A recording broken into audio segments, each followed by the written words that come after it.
আসসালামু আলাইকুম। আজকে মন্টমার্টের এই ফ্লুরো অ্যাক্রিলিক কালার এটা রিভিউ করব। এটা আমি কিনেছিলাম 5-6 বছর আগে। কেনার পরে আমি আর এটা খুলিও নি, ইউজও করিনি, শুধু উপর থেকে দেখেছিলাম কী কী কালার আছে। তো আজকে অনেক বছর পরে এটা হচ্ছে আমি আমার বই খাতা খুঁজতে যে এটা পেলাম, তো মনে হলো যে একটা রিভিউ করি।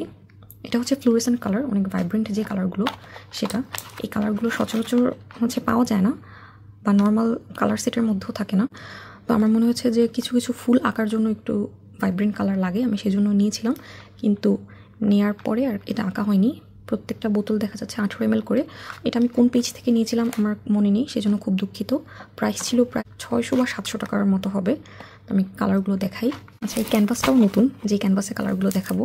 এটা নিয়েছিলাম আমি হুসেইন আর্ট গ্যালারি থেকে। এটাও আমি নেওয়ার পরে ফেলে রেখেছি, কারণ পড়াশোনার কারণে আমার এই ড্রয়িংয়ের কাজগুলো অনেকদিন বন্ধ ছিল। আচ্ছা, আমি কালারগুলো দেখাই। আচ্ছা, প্রথম কালারের নাম হচ্ছে অরেঞ্জ।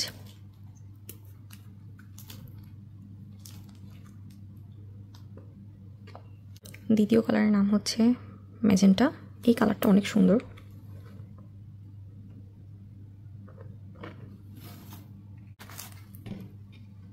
তিন নম্বর কালারের নাম রেড। লেখা রেড, কিন্তু আমার মনে হয় এটা ফ্লুরেসেন্ট পিঙ্ক কালার।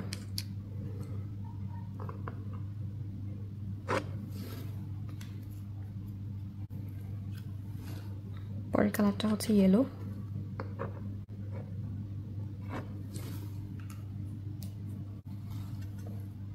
এরপর আছে গ্রিন।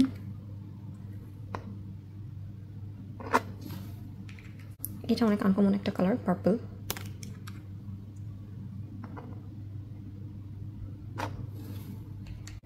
এটাও পিঙ্ক, হচ্ছে আর একটু ভাইব্রেন্ট কালার, আগেরটার চেয়ে আর একটু লাইট।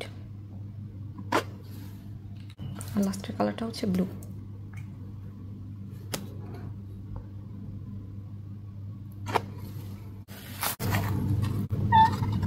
কালারগুলো আমি একটু তাড়াতাড়ি ব্লেন্ড করে দেখাই, অল্প করে নিয়েছি, কারণ আমি ছোট ক্যানভাসটা আবার আমার ইউজ করার ইচ্ছা আছে, ছোট কিছু একটা আঁকবো।